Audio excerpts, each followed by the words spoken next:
രാഹുൽ ഗാന്ധി നാളെ വയനാട്ടിലെത്തും. വോട്ടർമാർക്ക് നന്ദി രേഖപ്പെടുത്താനാണ് സന്ദർശനം. രാഹുൽ വയനാട് ഒഴിഞ്ഞാൽ പകരം ആര് എന്ന കാര്യത്തിൽ ആകാംക്ഷ തുടരുന്നു. ഉത്തർപ്രദേശിലെ രാഷ്ട്രീയ കാലാവസ്ഥയിൽ ഇക്കുറി മാറ്റമുണ്ടായതോടെ റായ്ബറേലിയിൽ രാഹുൽ തുടരണമെന്നാണ് കോൺഗ്രസ് നേതൃത്വത്തിന്റെ നിലപാട്. ഈ സാഹചര്യത്തിൽ തന്റെ വീടാണ് വയനാടെന്ന് എപ്പോഴും പറയാറുള്ള രാഹുൽ ഗാന്ധി മണ്ഡലത്തെ കൈവിടുമെന്ന് ഉറപ്പായി. ഇക്കാര്യം നാളെ മണ്ഡലത്തിലെത്തുന്ന രാഹുൽ പ്രഖ്യാപിക്കുമോ എന്നാണ് ഏവരും ഉറ്റുനോക്കുന്നത്. ലോക്സഭാ സ്പീക്കർക്ക് ശനിയാഴ്ചയാണ് ഏത് മണ്ഡലം നിലനിർത്തുമെന്ന കാര്യത്തിൽ കത്തു നൽകുക. വയനാട് മണ്ഡലത്തിൽ നിന്നുള്ള കോൺഗ്രസ് നേതാക്കൾ രാഹുൽ ഗാന്ധിയെ നേരിൽ കണ്ട് ഇവിടെ തുടരാൻ അഭ്യർത്ഥിച്ചിരുന്നു. മറിച്ചൊരു തീരുമാനമെങ്കിൽ പ്രിയങ്ക ഗാന്ധിയെ പരിഗണിക്കണമെന്നാണ് നേതൃത്വത്തിന്റെ താല്പര്യം. പ്രിയങ്ക വന്നാൽ VIP മണ്ഡലമായി വയനാട് തുടർന്നേക്കും. പ്രിയങ്കയില്ലെങ്കിൽ പകരം കെ മുരളീധരന്റെ പേരാണ് പറഞ്ഞു കേൾക്കുന്നത്.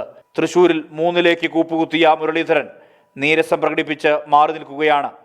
അനുനയ നീക്കമെന്ന സാധ്യതയിൽ മുസ്ലിം ലീഗിനും സമ്മതനായ മുരളി വന്നാൽ വയനാട് കൂടെ നിർത്താനാകുമെന്നാണ് UDFന്റെ പ്രതീക്ഷ. മണ്ഡല രൂപീകരണത്തിന് ശേഷം നടന്ന 2009 തെരഞ്ഞെടുപ്പിൽ DIC സ്ഥാനാർത്ഥിയായിരുന്ന മുരളീധരൻ 99,663 വോട്ടുകൾ പിടിച്ചിരുന്നു. മണ്ഡലമൊഴിയുന്ന കാര്യത്തിൽ UDFനെ പോലെ രാഹുലിന്റെ തീരുമാനത്തെ കാത്തിരിക്കുകയാണ് LDFും BJPയും. 24 വയനാട്.